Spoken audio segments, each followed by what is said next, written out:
La proposition de loi pour le repas à 1 euro pour tous les étudiants a été rejetée à une voix près par l'Assemblée nationale. L'ensemble de la proposition de loi a été rejeté avec 50,14% des suffrages et quand on regarde dans le détail, eh bien, l'opposition aurait pu largement gagner. Pas de suspense, LFI, NUPES et RN ont massivement voté contre, mais ils étaient absents. Quand vous regardez par exemple LFI, NUPES, bon là il n'y a pas beaucoup d'absents, 67 voix pour sur 74. Écologie NUPES, il y a déjà un peu plus d'absence, 10 voix pour sur 22. A priori, ils étaient occupés sur une péniche à Paris, ils faisaient la promotion de leur parti ou je sais pas quoi, encore un truc inutile.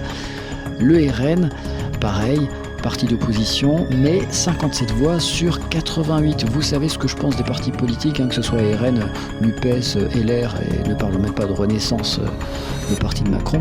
LR, on peut regarder, 4 abstentions sur 61. Renaissance, le parti de Macron, 121 voix contre sur 170, donc des absences, mais bon, eux on les connaît, quand il faut voter pour le peuple, c'est pas trop leur truc. Louis Boyard de LFI NUPES, je suis pas spécialement fan de ce monsieur, mais de temps en temps, ses prises d'initiative peuvent être pertinentes. Et là, sur son compte Twitter, il liste les 184 députés qui ont voté contre le repas à 1 euro. Bon, on en trouve pas mal, peut-être vous en connaissez certains, n'hésitez pas à les interpeller.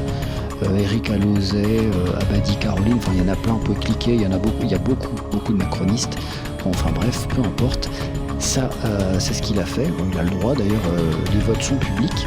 Et la suite est plutôt sympathique. Anne-Laurence Pétel, la macroniste de Renaissance, n'était pas du tout contente de ce tweet. Elle a répondu « Le dénonciateur, digne d'un collabo de 40 dans l'hémicycle, et les filles donnent à voir le pire de la politique et sur les réseaux, le pire, l'âme humaine. » Rappelons à Anne-Laurence Pétel qu'en France, les votes sont publics et qu'il est assez facile de retrouver qui a voté quoi, à peu près n'importe quand, en allant sur ce formidable outil qui est Internet. Anne-Laure Pétel a tweeté il y a peu « Au vu du nombre de menaces et d'insultes reçues en 24 heures, je supprime mon tweet en réaction à la publication des votes par le député Boyard.